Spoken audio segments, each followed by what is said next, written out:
Hey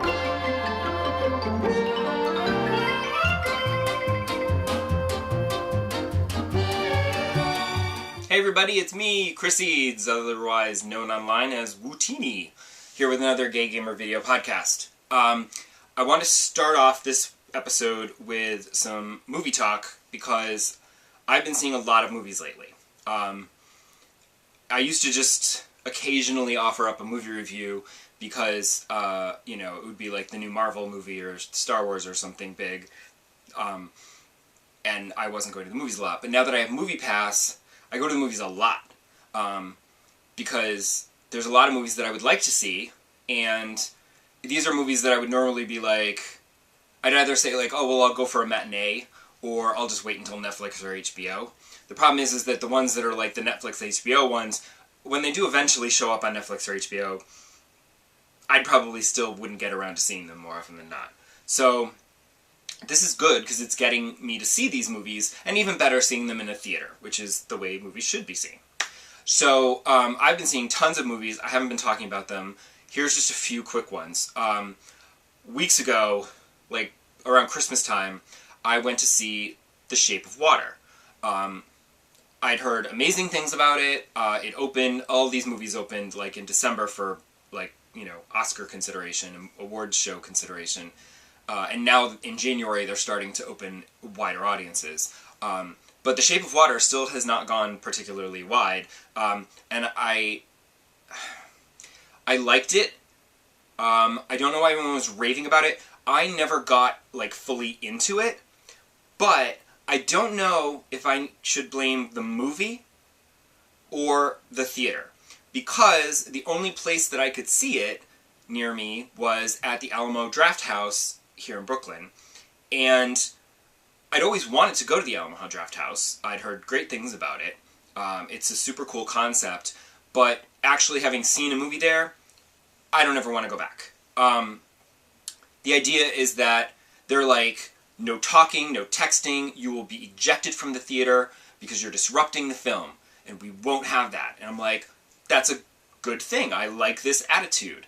However, the problem with Alamo Drafthouse is that, A, it only seats about half as many people because the rows are further apart because you have a table in front of you, and you can eat dinner while you're watching a movie. Which means that during the film, waiters are scurrying about in between the aisles, delivering food and taking plates and doing stuff. And then, the person next to me is eating, this one's eating a pizza, and this one's eating nachos, and I'm just like, this is super distracting, and I can't concentrate on the movie because, oh, there's another waiter in front of me, Jesus, So, not an ideal movie watching experience. Was not good. So, I felt like I never really got into the film, but I don't know if that was because of the film or because of the distracting waiters running about me.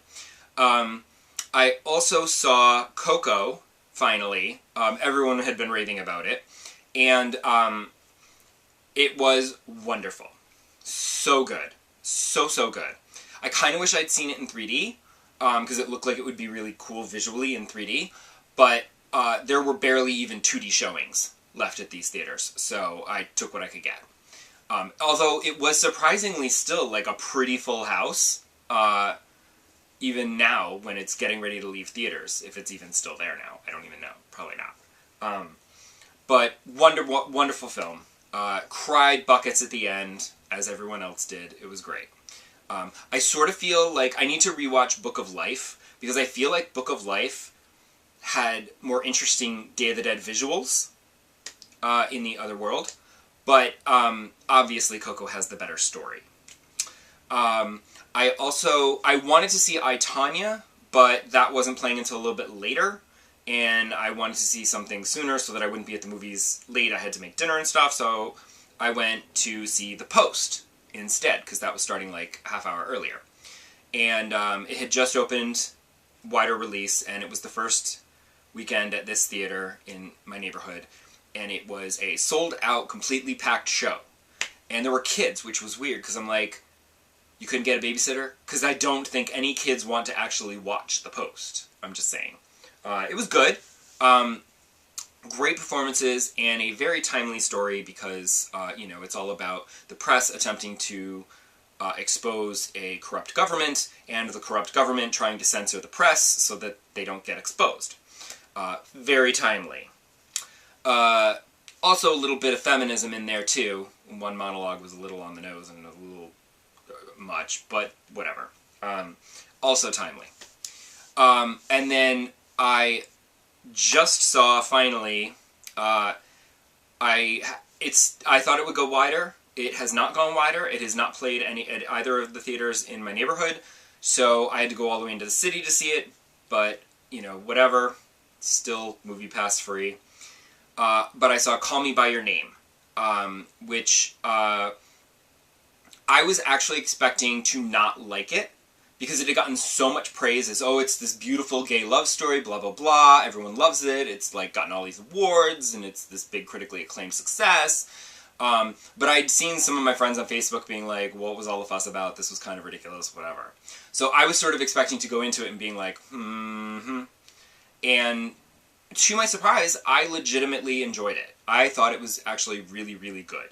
I was concerned because I know that the two guys both have relationships with women, so I was like, I wasn't sure how it was going to play, as though, is this, you know, their true loves is the gay love, and the women were a distraction, or are the women the true love and the gay love is the distraction?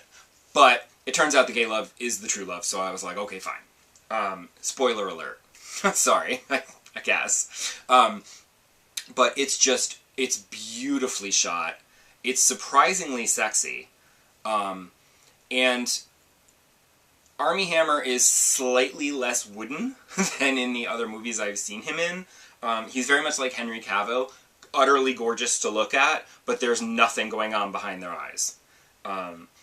Here, you get a little something. He has a little personality, but I feel like the character is meant to be kind of, like, stiff and, you know, aloof anyway, so it sort of works, I guess. Sort of like, you know, when you cast Keanu Reeves, he's, like, you know, as, like, an aloof, quiet, you know. So Armie Hammer tries, does a decent job, but Timothée Chalamet is, like, he carries this movie on his skinny little shoulders, and he is so amazingly good. So good. But it does veer a little into the, you know, too pretentious every so often, but it never goes too pretentious that it becomes annoying and awful and you don't like the movie. It just sort of, like, gets just a little close to it, and then it kind of eases back and becomes better. So, I highly recommend it, surprisingly enough. I'm not usually one for, like, these kinds of arty, pretentious flicks that an ounce of pretension is worth a pound of manure, Daddy always says. If you know what that movie is, that quote's from, put it in the comments. You'll get a shout-out or something. I don't know, you get a prize. And then I also wanted to talk about my new gadget, which I just upgraded to a new phone, and I have the Samsung Galaxy S8, which is lovely. It's a little taller. It's the same width as my 6, but it's a little taller. I had to upgrade because my 6 was just old. It was like 2.5 years or more, just a little over 2.5 years, I think. And it's just... The problem with the 6 was that when I bought it, it was like a great phone, but the 6 was Samsung's attempt to mimic the iPhone even more, because they didn't allow for new batteries or external SD cards. So the memory on the phone is the memory you had. And at the time, it started out fine, but like after a couple years, I'm like, ugh, like let me delete some of these albums that I don't listen to anymore. Or let me delete some of these music videos just to clear up some space. Or, oh, I can't keep this app's taking up too much memory, let me delete that. That was getting irritating. Plus, I had to keep charging it. The battery didn't hold a charge, you know, very long, so it was kind of crappy. So I decided to upgrade, because it was on sale, and then they had a Martin Luther King Day sale, so you get an extra 15% off. So I was like, great. Because the thing is that I'm on Boost Mobile, so I have to, as a prepaid plan, I have to buy the phone outright. So I managed to get it for like a total of like $500, including like tax and shipping. And I was like, okay, like $500 isn't bad, because I also only pay $30 a month. So that's my wireless bill, is $30 every month. So it sort of evens out after a while. I could have gone for an installment plan and just paid $30 a month along with my monthly charge. I could have also paid off the phone in installments, but if I had done that, it would have cost the full $650. So I was not doing that. I love it. It's great. The screen is glorious. I feel like they coated it with something, because swiping around on the screen, it just feels super smooth and sexy. It's like butter. I'm not entirely crazy about the edge-to-edge screen. Like, you can have, you know, it makes the screen seem bigger because it fills your entire phone, because there's no edge to it. You know, it goes right to the edge and around. But when watching a video, it's kind of distracting because there's like a little, because it's rounded, so it goes all the way to the rounded edge, so there's a little glare at the top and the bottom that I find slightly not great when watching a video. But I don't watch my videos too much on my phone. I tend to watch them on my tablet because it's a bigger screen, so it's not a huge deal breaker. I'm also getting used to this always on screen, which is like always on, but it's technically not on. It just shows you the time and the date, and then like your battery and any notifications you might have. And I sort of like it. I was concerned about it going off in my pocket, but meaning turning on in my pocket, activating, because it actually does turn off when you put it in your pocket. Like, that screen goes completely dark. The only problem is that I tend to pull it out to look at my phone to see what the time is, and I'll be like, oh, it's 5:20.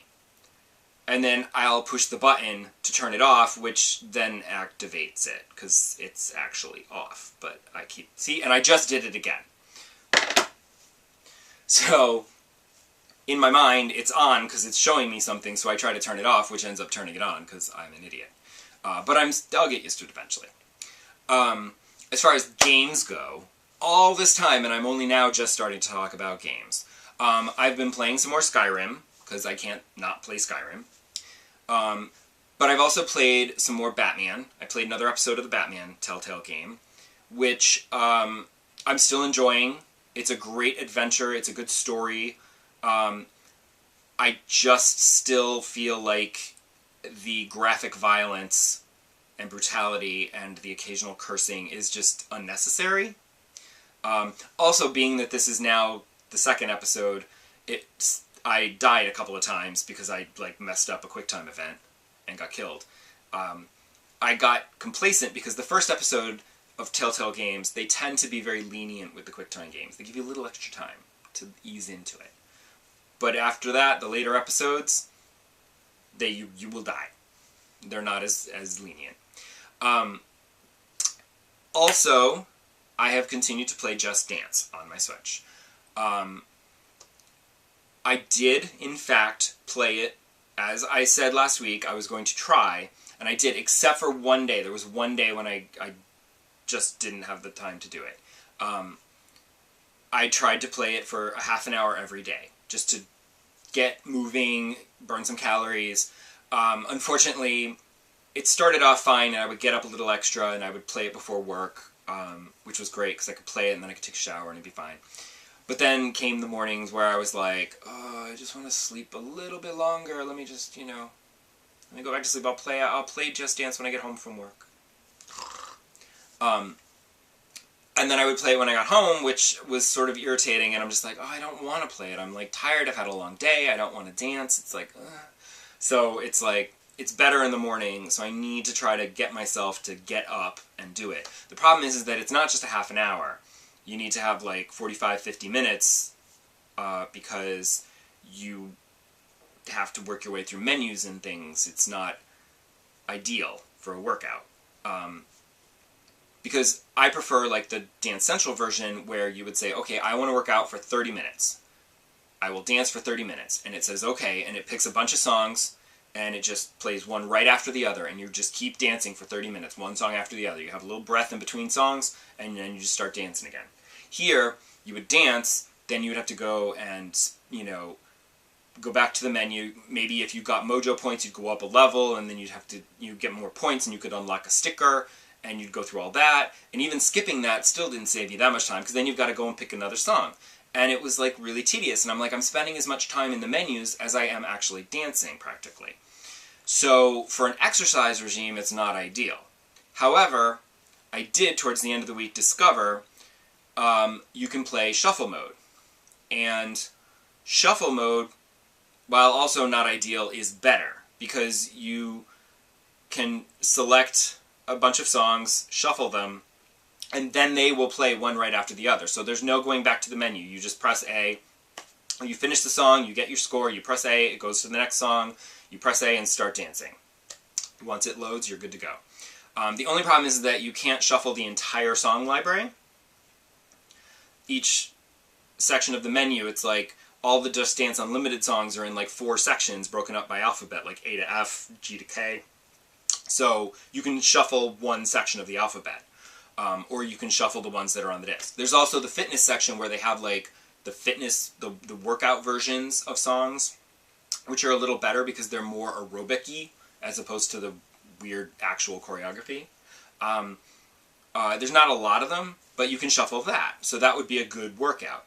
But you can also mark some as favorites. So what I've been doing is, if there's a song that I particularly like, or I particularly enjoyed dancing to, it had a good routine, and it was fun to do, and it felt like a good workout, I'll add it to the favorites. And then once I can build up my favorites list, I can shuffle that.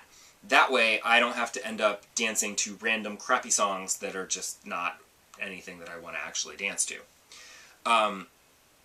Because, you know, I mean, I want to get moving again, and, you know, maybe start working out again, and maybe running again. But I mean, because the Just Dance dancing isn't even as good a workout as Dance Central. I don't feel like I'm sweating as much. I'm not moving, and, you know, because you're not forced to move in the exact arms and legs as the choreography. You can kind of half-ass it, and I try to do it properly, because that also helps you get a better score, because if you're jumping up and down, like, it'll make it move the correct way, and you'll get a better score. But I also want to just keep moving and getting the blood pumping. I just don't find that I sweat as much playing Just Dance as I did with Dance Central or like Xbox Fitness or something. But it is a good way to start, you know, much in the same way that Wii Fit was a good gateway, because it starts you out and you do these really simple exercises and you're like, this isn't very difficult at all. Oh, hey, I feel fitter and I'm kind of losing weight. And then it's like your gateway to actual exercising, I found. So I'm just using Just Dance to get moving. So I'm just moving. So that's helpful there. So that's it for this week, because it's getting really long. I will see you next time, and we'll talk about something else, like Nintendo Labo, which I was going to talk about, but I feel like I've gone on way too long. So I'll talk more about that in the next episode, and whatever other craziness Nintendo has released. Talk to you then. Bye!